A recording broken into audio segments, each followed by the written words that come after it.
One of the unique aspects of NASCAR is that their locations on pit lane aren't selected until after qualifying. So their pit stall selection happens based on their qualifying order, which is why you want to qualify as far ahead as possible. And the pole is the choice because the number one pit stall here at Darlington and many other tracks is the most beneficial when you want to be able to get in and out quickly. There are other variables that go into play, like whether you have an opening ahead of your pit stall or behind, because that allows you to get into your box easier or get out of it easier, along with where timing lines are located on pit road, because that allows the driver maybe to speed into the box or speed out of the box and gain just a few tenths. So behind me are crew chiefs and engineers, and what's going to happen now is it'll be basically like an auction system where they get called one by one and select from the remaining pit stalls to try to find the one that's most beneficial for their team.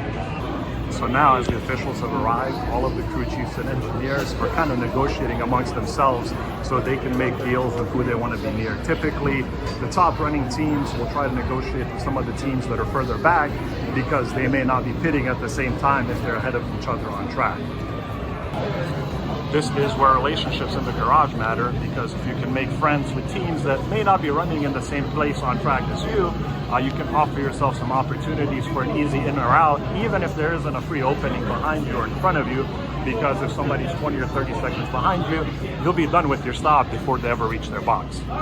Each crew chief and engineer will have a sheet with them where they pick out or rank the boxes that they want. So as boxes get called out, they'll check off ones that disappear from the list and be able to go to the next one that's on their preference.